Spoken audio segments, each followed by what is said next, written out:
Hello, my dear friends. I'm Dr. Vaishaly Bharambe. I've been teaching anatomy for more than 25 years and I love it. Today, we're talking about a very amazing bone called fibula. Okay? It's thin, long, many times it's a puzzle for students. Let's solve the puzzle. How do side identify this peculiar looking bone? Come, I'll tell you how to do that. Take the bone in your hand and just try to see if you can hold this bone in 6 directions. Okay? So come.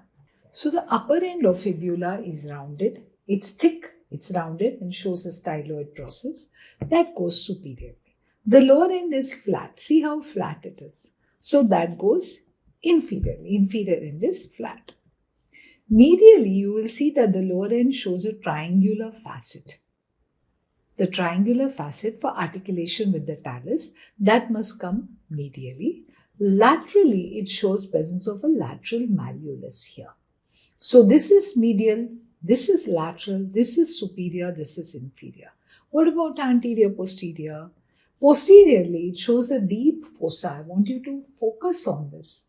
It shows a deep fossa called the malleolar fossa, which is very important because you must put the tip of your thumb in the malleolar fossa to be able to hold the bone correctly.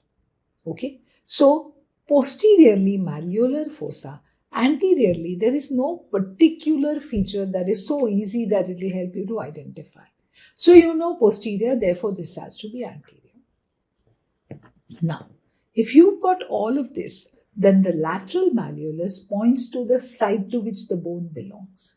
This lateral malleolus is pointing to the right, therefore it is the right side fibula.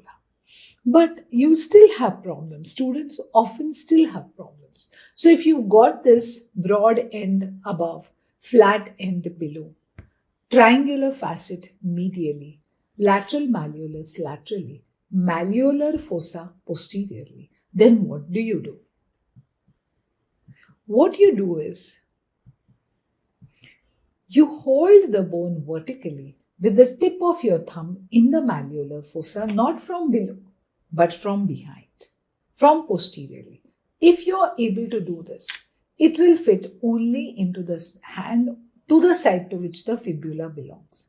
It fits in my right hand because this is right fibula.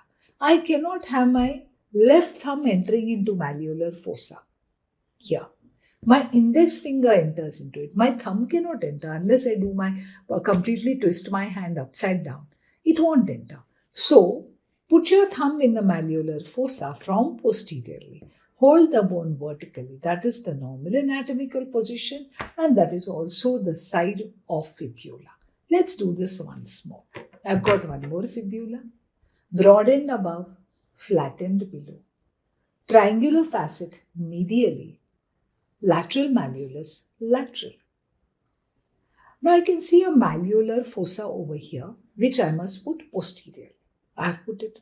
Now the tip of my thumb must go into it from posteriorly. It now fits in my left hand. Therefore, this has to be a left side fibula. Please practice this. So if you're liking my lectures, do like and subscribe to my channel.